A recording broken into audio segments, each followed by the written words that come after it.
What's going on, everyone? So Austin Reaves' time with Team USA as well as FIBA is officially over as Team USA was eliminated by Germany. And it sucks, right? It would have been nice for Team USA to get the gold medal, but it had nothing to do with Austin Reaves, right? Austin Reaves came to play. He showed up. He dropped 21 points, 7 of 10 from the field, 3 of 5 from three-point range, 2 rebounds. And you can make an argument if early in the fourth they went to Austin Reaves, that they might have actually won that game. They kind of went in other directions, but nonetheless, Austin Reaves' time with Team USA, I believe, was hugely successful. Number 1 in rating overall on the team. He was arguably the most consistent player throughout the entire stretch with the exhibition games as well as during the actual tournament itself. And he was their third, second best player on most nights.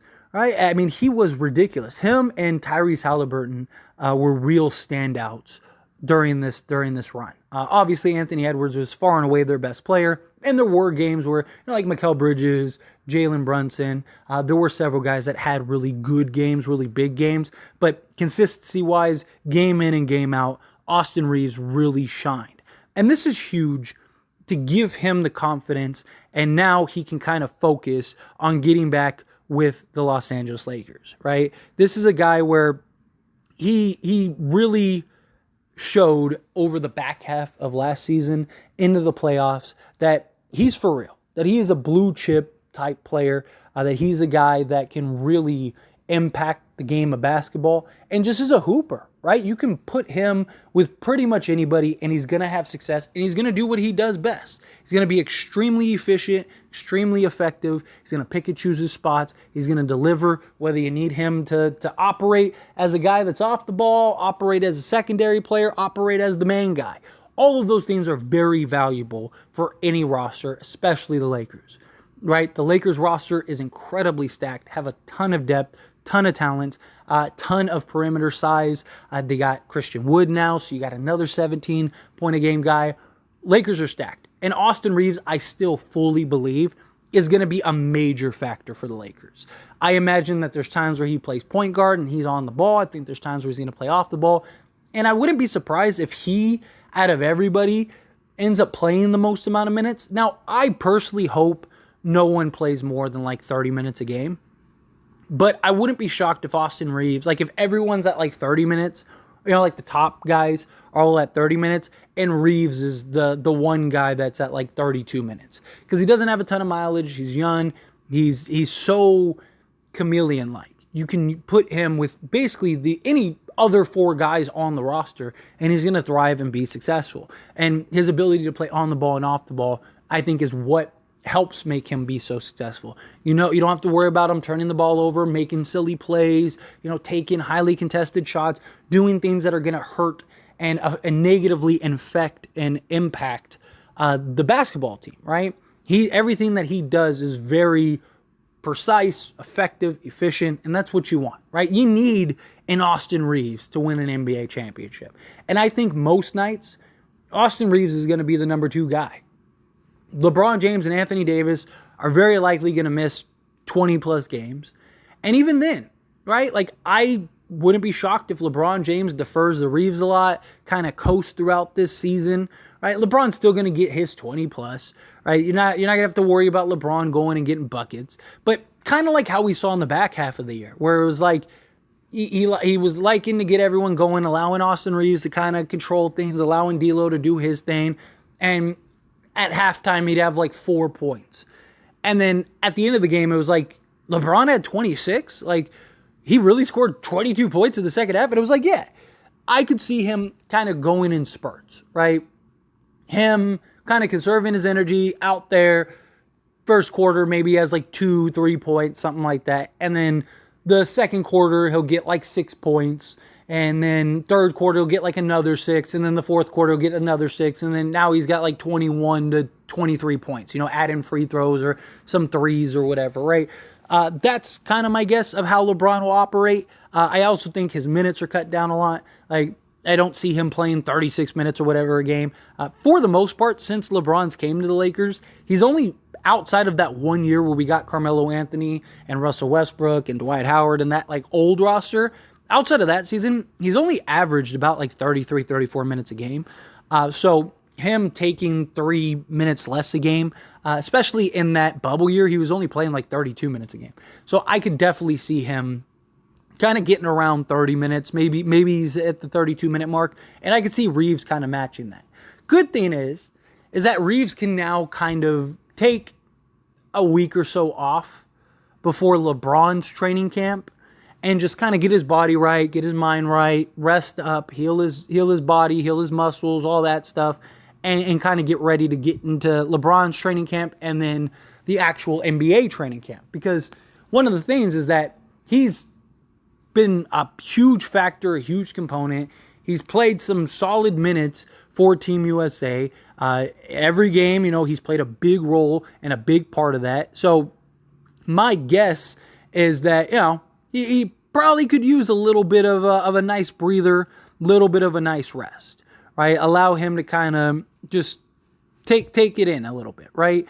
Again, he thrived with FIBA. His average throughout FIBA turned out to be 12.5 points, 2.4 rebounds, and 2.6 assists.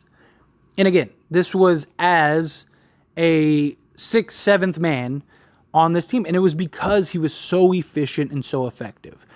Overall, he shot 59% from the field, which is huge, right? From field goal range. From 2-point range, he was 66.7%. From 3-point range, he was 52.4%. And from the free throw line, he shot 93.8%. That is for the entirety of the tournament. The entirety of the tournament, this dude had a stat line of 59% from the field, 66.7% from 2-point range, and 52.4% from 3-point range. That is ridiculous. Now, will those stats translate to the Lakers? That would be beautiful. Realistically, I don't think he's going to shoot an entire season at 52% from the field, but I have no doubts that he's a 40 to 42% three-point shooter, right? I really do. I think he's easily 40 to 42%. I think he gets somewhere in now that we got Christian Wood and stuff like that, before I kind of lean towards him getting about 18 to 20. I could see him in maybe the 15 to 17 range. I still wouldn't be surprised if he does get 20 a game, but I think Christian Wood, they're gonna need to kind of get him his buckets. You got Rui now, LeBron, AD, right? So Reaves, I wonder how much he's gonna focus on getting other guys involved, and rather than him going and getting his buckets, where on Team USA, that was kind of like his role.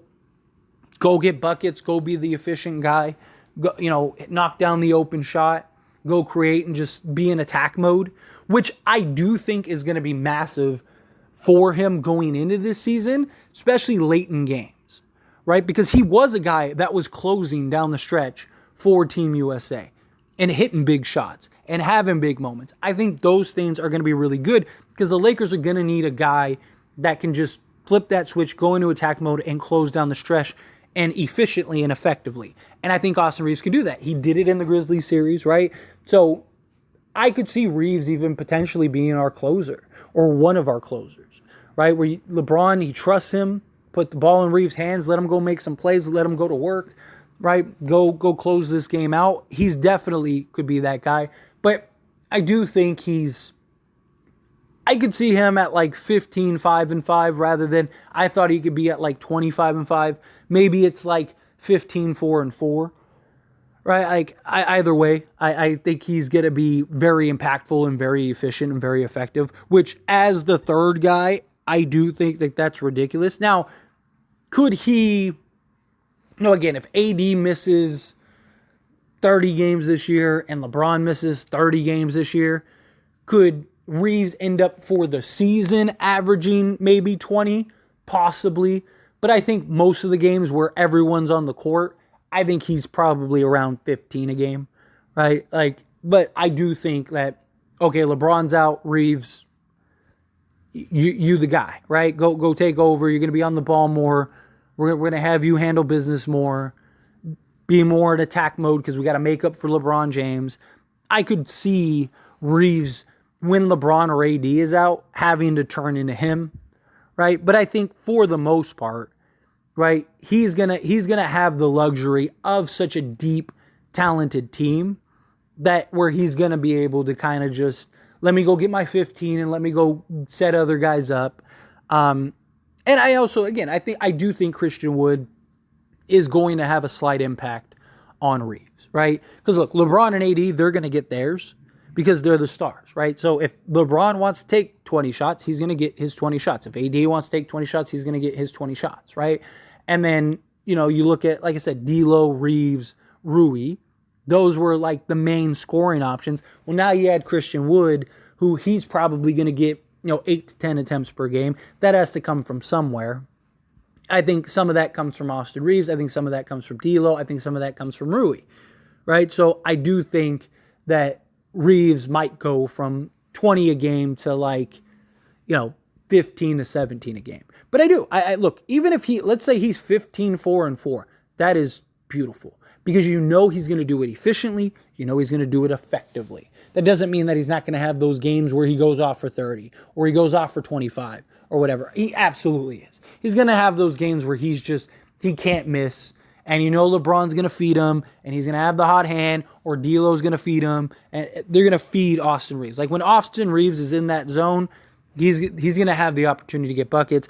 Darvin Ham absolutely loves him and trusts him, right? I mean, Darvin Ham leaned on him heavily. I mean, he played the most minutes out of pretty much everybody last year, right? Even after the trade, he was the guy that was pretty much always on the court, right? And the playoffs and stuff. So, and him being that bridge guy, I think is very valuable and important, right? Because again, you could play him with the starters. You can play him with the bench unit. You could play him with, a weird unit, right? That where it's maybe, Vando, Rui, LeBron, and Christian Wood, and then Reaves is that fifth guy, or something like Cam Reddish, Rui, Vando, Wood, and Reaves. And Reaves is basically the point guard. And I think any unit he's in, he's going to work and he's going to thrive, right? He's a guy that's going to be able to keep the engine, keep the car going, get everybody involved, get everyone set up, get everyone looking good.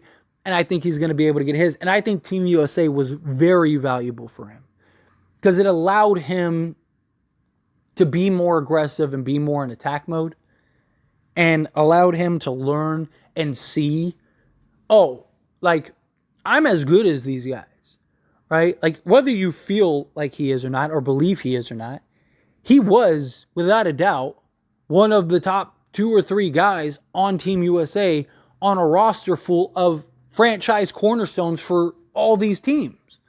Obviously, I'm not talking about a Josh Hart or, a Cam Johnson or something like that. But, Triple J, Anthony Edwards, Brandon Ingram, Mikal Bridges, Jalen Brunson, all of these guys are all big, huge franchise cornerstones for all of these organizations. And then there's Austin Reaves, who is the third guy at best for the Lakers and was out here playing like he was the number 2 on that entire roster. The guy got to see, how valuable that is for his confidence, his belief, right? You saw Brandon Ingram struggle and you heard him in interviews and just I don't know. You saw the doubt and the questions and just him being down on himself, the frustration, right? Austin Reaves was the complete opposite. It was all hype. It was all media. It was all good. That's good for his confidence going into the season because now he's going to believe I am him. And he can be more aggressive and be more physical. One of the things we saw last year was him at times not being willing to be aggressive, which I understand. You're on a roster with LeBron. You're on a roster with AD. You kind of just got put into this spotlight and kind of just got put into this position that you're in. And it's all right, I don't want to overextend or overstay my welcome, so to speak, right? And you heard Darvin Ham and LeBron and stuff like that say, Reaves needs to be aggressive. Go get your... And at times, he'd pass up the open shot or pass up beating the guy off the dribble on a closeout and go get in the bucket to go and dish it out to a LeBron or go give it to an AD or whatever, right? I'm hoping that doesn't happen. I'm hoping he looks at this and goes, okay, I need to be in attack mode, right? Let me look to get guys set up, absolutely. But unless I am the point guard, he should be in attack mode. You know, if Lakers run sets where he is the point guard, then I see him being in distribution mode, right? And trying to get other guys involved. But if he is not, and it's D'Lo or LeBron or Gabe Vincent or whomever, no, you are the shooting guard. Go get buckets. Go drop 30 on these guys. Go drop 50 if you can, right? Like, that's what I'd like to see. But I'm pumped. I'm excited for Reaves in this upcoming season. It sucks that he wasn't able to get that gold, but, you know, it happens. We'll see. Time will tell. But however you feel, whatever your thoughts are, I'd love to hear it. Let me know down in the comments.